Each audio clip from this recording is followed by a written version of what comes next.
Mabel Crudup basked in the May sunshine as she worked in her garden. Grinning, she inhaled the fresh scent of soil mixed with last night's rain. Days like this were made for going outdoors and getting one's hands dirty. Mabel stabbed the tip of her trowel into the ground, digging deep and hoping she'd finally get rid of some troublesome weeds. Instead, it hit something hard. She blinked, pulled the trowel out and tried again. Clink. Again. Clink. Puzzled, Mabel wiped sweat from her brow. She then decided to dig with her hands as well as her gardening tool. She found a few pebbles, a few earthworms, and a medium-sized metal box. What on earth? Mabel sank her hands down until they gripped the sides of the box, then pulled. It came free with a jerk, like a decayed tooth during a root canal. The box was locked. Mabel tipped it every which way and upside down. Nothing. She shook it. Something shifted and rattled softly inside. Women like her weren't supposed to know about picking locks, but Mabel had locked herself out of the house more than once. So, she'd watched several YouTube tutorials on how to use a bobby pin, then practiced. Such practice came in handy when she took the box inside and pried the lock. It clicked open with surprising ease. How? The box was old, rusty and encrusted with dirt even after Mabel wiped it off. It had to have been buried in her garden for years, if not decades. The photographs inside looked even older. Black and white they were, displaying people in 19th and early 20th century garb. Mabel gaped as she flipped through them for 3 reasons. First, she'd spent enough time at the courthouse studying genealogical records to recognize each person as a member of her own family, a distant ancestor. Second, every single one was missing their left eye. Third, a message at the bottom of each picture issued a command. Cast it out. Mabel knew she should take the photos and burn them, or put them back inside the box and rebury it. Far deeper than in the garden, and in a different place. Somewhere she hardly ever went, next to the fence. She never stood out there. However, she couldn't stop quivering and gawking at her long-dead relatives. Forebears, aunts, uncles, cousins, all with warm yet vacant smiles, their left eye sockets staring into the void. "What did you see?" whispered Mabel. "What were you trying not to see?" None of them answered. Over the next few days, the box and its dark treasures became her obsession. She went to the county courthouse to compare the sinister pictures with normal ones. Apparently, her ancestors had been photographed before harming themselves. What had happened for each and every one of them to do so? Time and hunger eventually forced Mabel to venture out of the house and to the supermarket. She thought of taking the box with her, but realized that was silly. The dead could wait, but she, the living, had to get some groceries. At the store, she saw her next-door neighbor, Carrie. "Hello, neighbor," Carrie smiled. "Good to see you." Mabel looked her best friend in the eye. On a whim, she closed her right one. Carrie's face was mottled with ugly purplish blotches on her pale cheeks. Mabel opened her right eye. Carrie's bruises disappeared. "Mabe, are you all right?" "The question is, are you all right?" "Fine as ever. How about yourself?" "Can't complain. Hubby's pretty stressed at work, though. Wish I could help him." "You do, dear. Oh, you do. Hopefully he'll cheer up and leave you alone." "I hope so. See you soon."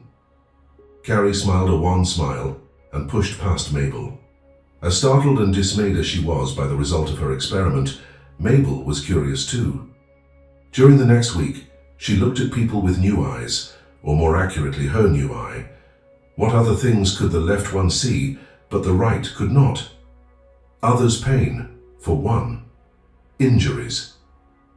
She spotted more bruises and cuts on the bodies of those she scrutinized, and also arthritis and other internal inflammations. Others' secrets for another thing. If she concentrated and stared hard enough, Mabel learned about a hidden truth, an addiction here, a fear there, even a compulsion concealed from the rest of the world. Third, and finally, and with lots of practice, others' thoughts. Her left eye saw. So did her mind. Most people's mental chatter was dull and innocuous, but Mabel's heightened sight allowed her to behold blaring exclamations. "I hate my boss. I want to kill him. My daughter snorts cocaine. That man over there is stalking me. Only the bad. No joy or excitement, just never-ending misery. Mabel's health faltered. With every detail she uncovered, the worse she felt. Soon, every time she blinked, another person's physical and mental burdens flashed behind her eyes. She couldn't stop no matter what she tried. In desperation, she returned to the photographs of her relatives, all the same in their mutilation, all broadcasting the same dire sentence. Someone had likely buried that box and its contents, but had clearly intended it to be retrieved at a future date. The thing about the photographs was that Mabel was shocked by them, but the person who buried them wanted to keep them secret, or rather semi-secret.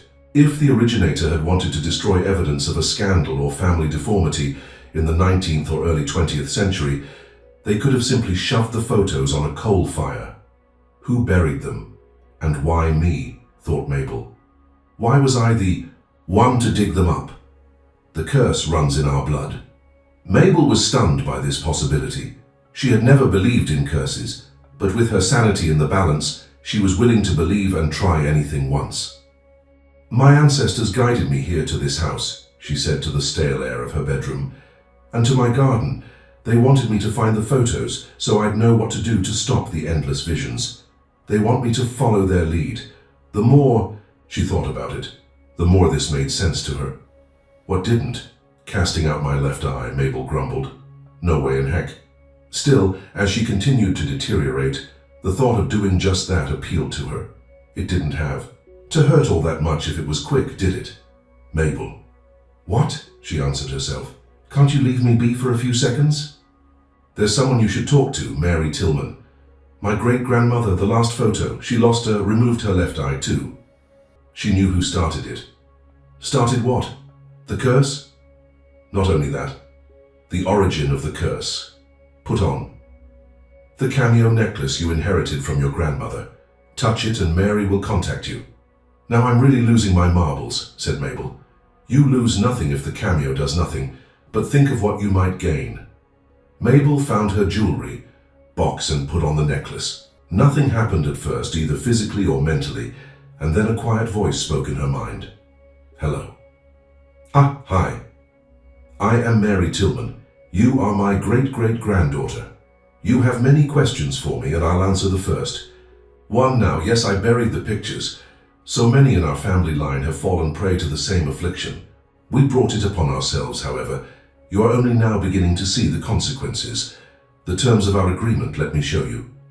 Against every fiber of her being, Mabel found herself closing her eyes.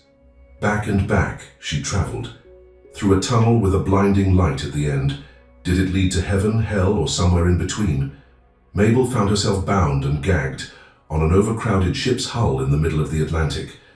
A storm was brewing, and making the sailors so nervous that they feared losing control of their bladder and bowels. Another voice spoke within her consciousness, quite unlike Mary's. An ancient voice, deep yet with a rasp denoting age and a dark authority. Do the ancestral gods of your people have let you down? You are in the stinking hold of a chattel ship, taking you to a fate of being worked to death on the shores of a distant continent, never to see your family and homeland again. Yes, there is a bit of an eye-gouging downside to entering this contract, but look at how your life is going right now, and ask yourself this. What do you have to lose? You are the descendant of slaves. I made them healthy, wealthy, and free. The Crudup, name imposed upon you by your family's owners, became well respected in the communities where they lived. Your community too, Miss Mabel. This prosperity comes with a price. The higher you rise, the more you see others who are still struggling, the more you know their grief and pain. Your people have suffered much. That is what the left eye sees. No one can live with only joy and happiness. Sorrow and tribulation must be a part. Do you understand?